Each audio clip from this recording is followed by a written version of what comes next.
We have a dear friend of ours. We've known this guy for years. He is fantastic. He is funny. And we hope you enjoy this gentleman right here, Mr. Robert Lawrence, better known as Bobert. Yay! Hey, man, what's happening? And what? Oh. Are you? What? Okay, this guy literally is a clown. So I don't know if he is on mute or you figured that out quicker than I thought you would. There we go. Or is he doing a mime thing for us, So it has been a long time since my days of mime training. Well, like I said, this is Robert Lawrence. We all love and know him as Bobert. He is part of our Alabama Ghostbusters group. And he is from the Wiregrass, which is down in the Dothan area. That is where I'm from originally, the UCLA, the unknown corner of Lower Alabama. Mm-hmm. And we wanted to have him on just because you guys are going to love him. He's so funny. And he's got a good heart, good spirit, and he's a big old geek, and he's from Alabama. And the name of the podcast is, yes, Bama Geeks. So, but Bobber, what's been going on, man? How are you? I am doing great. What's been going on is clowning around. Like that's really it. I honestly kind of wish I could have been on the main talk with you guys for the past half hour because like everything y'all guys were hitting on, I was wanting to say something about. Go ahead. Go ahead. Yes. Like the Eagle Moss thing, like I never subscribed to the Ecto thing because I just thought, oh, I get a piece at a time and I have to hope the company stays in business till, it's fully built. Ha ha, I was right. Yeah, joke's on me. Tiffany actually bought me, I think it's from Eagle Moss, a statue of Captain America, a metal one. She bought it from me a couple years ago. And it's like a small statue, but it's great. I love it. So Eagle Moss, yay, while they lasted. The products were good. They really are. I've enjoyed everything I've done so far with the Ecto and some of the ships that they've sent. I actually had started building the Enterprise, so I've got, I don't think it's over here now, but I think I put it in the closet because I put a pause on that subscription for a while because they did get pricey. But I've got the saucer section, the frame, and some of the panels from the Enterprise D put together. That's really awesome. So if I finish that one, fine. If not, I may sell it and part it out because the parts now are going for crazy money on eBay. So I may sell the Enterprise and maybe recoup some of that if I can. Yeah. Speaking of Trek, though, I am loving Strange New Worlds right now. Oh, it's so good. It's so good. Man. What a first season. What a great show it's turned out to be. Yeah, and we were thankful to hear that Anson Mount is coming to Dragon Con. Yeah, I just heard that, and Tiffany was like, "Oh, maybe we should go to Dragon." You should. Like yes, that was like all it took right there. That and Anthony Rapp from Discovery is supposed to be there, and him, Doug Jones, and the girl that plays Tilly are like my three favorite characters on Discovery. I was about to say, wait a minute, did they say Doug Jones was coming and I missed that? No. Oh, okay. Not as far as I know, anyway. Yeah. No. I've been waiting if that for the case, it'd just be us driving to Atlanta and camping out until Dragon Con. So. Yeah, we met Anthony Rapp last year, and he's a jewel. He he's was great. So nice. Very good. I've been an Anthony Rapp fan for quite a while though, prior to Discovery. So it was cool to meet him, for not just Discovery reasons, but for Rent. And I was about to say, I've known about it since Rent. So. He was in Adventures in Babysitting, so yeah. Well, who did he play? Not like I've seen the movie since the 80s, but who did he play in that? He played. Oh gosh. Stump the 80s expert. Hang on. Dead air. Oh. Quick, gotta fill time. He was the neighbor. He was the neighbor of oh my gosh. I went totally blank on everybody's name. Sorry. We'll go back and watch it. Yeah. At some point. Yeah. So Bobert, you are affectionately known as Bobert the Balloon Guy, correct? Correct. Yeah. Well, first of all, let's get some background on Bobert. Okay. Golly, when did we meet you? It was 2013, 2012. Before then, long time ago. I think the first event I met you guys at, and I could be wrong, it was a showing of Ghostbusters in Montgomery. Yeah. And it was me and a friend of mine who's since passed named Sean. We came up there and met you and I think a couple other people. I know Roberto wasn't there, but I was like, "Hi, I'm Robert," and y'all guys were like, "We already know Robert." You already got one. You're out. You have to be something else. Yeah, so we just moved one letter around, and Bobert is what it was. But ironically, that's about the same time some other people I know started calling me Bobert. So really just kind of became a name that stuck. And then it became my cloud name. And for those of you watching on YouTube, he is decked out.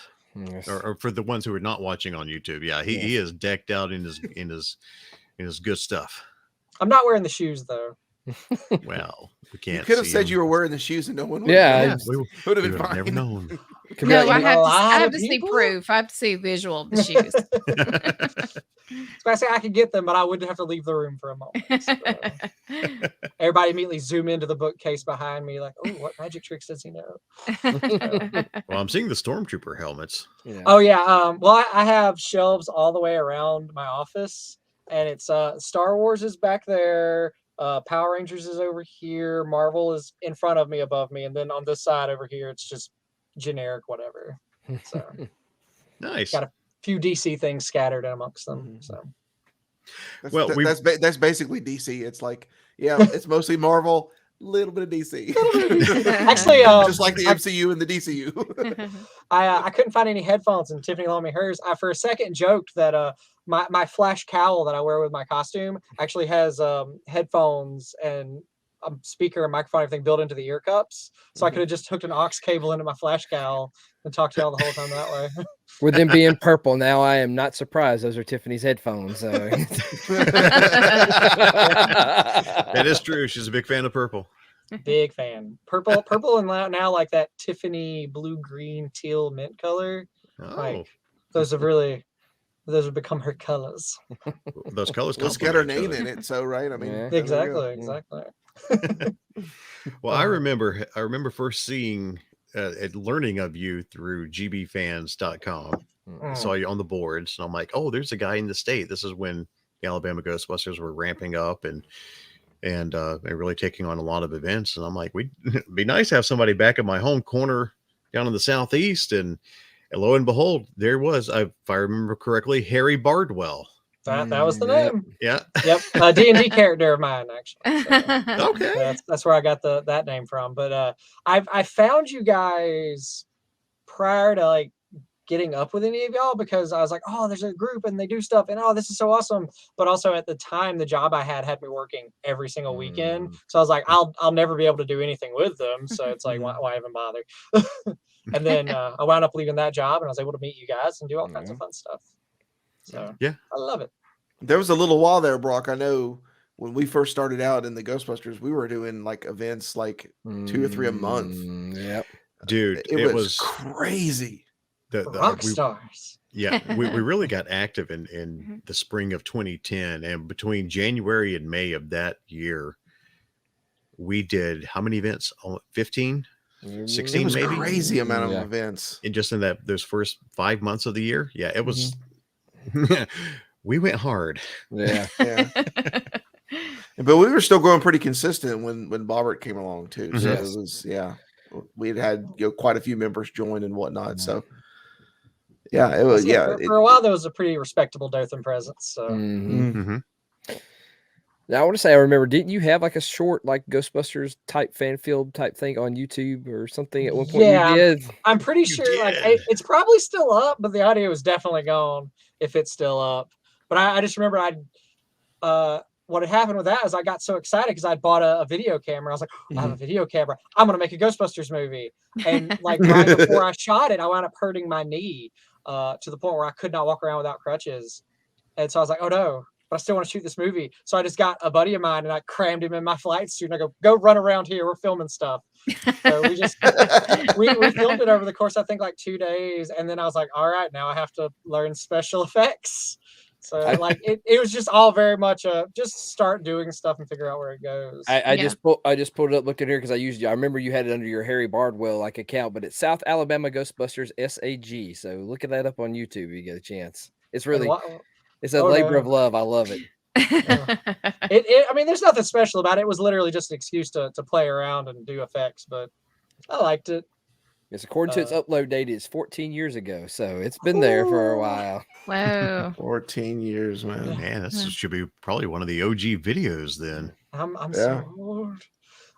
It was really fun to do. Actually, I think I wound up giving him that Pro Time pack he wore in the video too, because it was the first movie style pack I'd built, and it was kind of falling apart anyway. So I was like, here you go.